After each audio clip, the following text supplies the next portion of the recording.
kababayan, we want to share with you the great news that our show is now being aired not only internationally on Kapatid TV5, but also nationally here in America. At syempre, alam naman natin na marami tayong mga kababayan all over the United States. The numbers of Filipinos in America are rising. Los Angeles being the highest concentration of Filipinos. Second is San Francisco. Kaya naman, we have requested our art, academia, and activism correspondent na si Gio Ortega to give us updates from there. Halika, kulturahan tayo with Gio as he introduces us to the Manilatown Heritage Foundation. On Kababayan Today, we're spending time in San Francisco with artists, authors, and one of my favorite actors. Mag-uumpisa tayo sa iHotel kung saan natin makikilala ang Vice President ng Board of Directors sa Manilatown Heritage Foundation at pag-uusapan namin ang importansya ng ating kultura.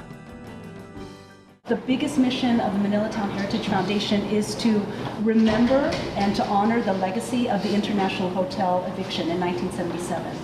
And after that, our next biggest mission is to also be an advocate to continue the fight for affordable housing for working class families here in the San Francisco Bay Area, which is still a struggle.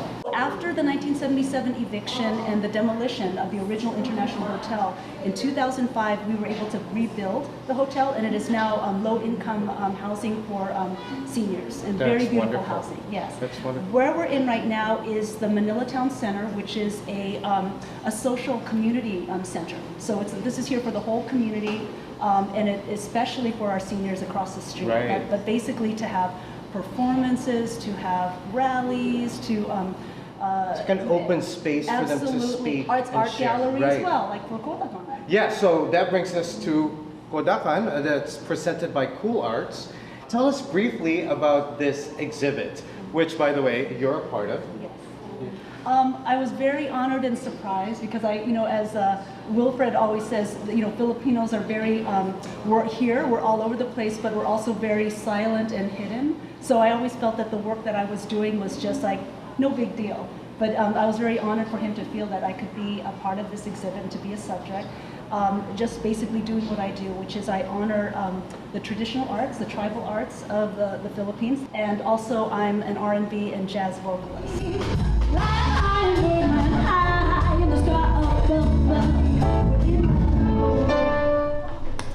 Thank you very much.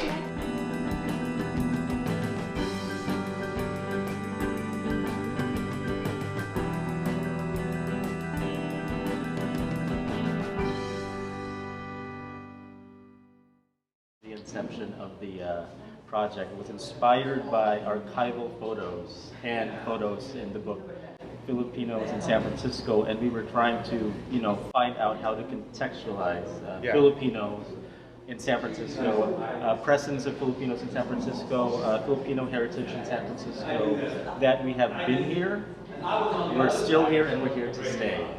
So our oldest photograph is from the 1920s. It's in a studio. We stopped around the 70s, where that's our sort of most modern. And we could fill in the rest of like the 80s, the 90s in our heads. But the whole point of the project is there's a saying, which is not originally mine, but I've heard and sort of adapted for this project, that Filipinos are everywhere, but at the same time we are nowhere, because we assimilate really well. I love that, because I could totally relate to that. Right. We're everywhere, and so this exhibit is to show that yes, we've been here and we've been everywhere, but at the same time we have to make ourselves visible. Right. We have to make ourselves known, and so that's the gist of where this all came from. And that's the great thing about this is it's focused on our Filipino brothers and sisters. Now, whose idea was it to do a picture from, use a picture from the 20s or the 30s and then do like a retrospective or a mirroring to the later, like 2010, Right. 2012? Once again, it was a conversation in the living room with Alleluia, Cool Arts office, I was pitching ideas, and somehow, why don't we do that? It's sort of like we agreed, and the conversation came to that point. Because there was the concept to begin with of like, why don't we recreate them? Yes. But then it would be more profound if we could see that, you know, these places, the people are still here, while these places might have not been here. Some of the photos would show you the change in San Francisco, the gentrification that has happened and is in fact happening right now. And we're here right now at the I Hotel, Manilatown Heritage Center, and in one of the photos you can see in the Kearny Street that the original I Hotel is in the background in one of the exhibits. And that's sort of part of what we want to show as well in terms of Philippine heritage in San Francisco. More Kulturahan with Gio when we return here on Kababayan Today.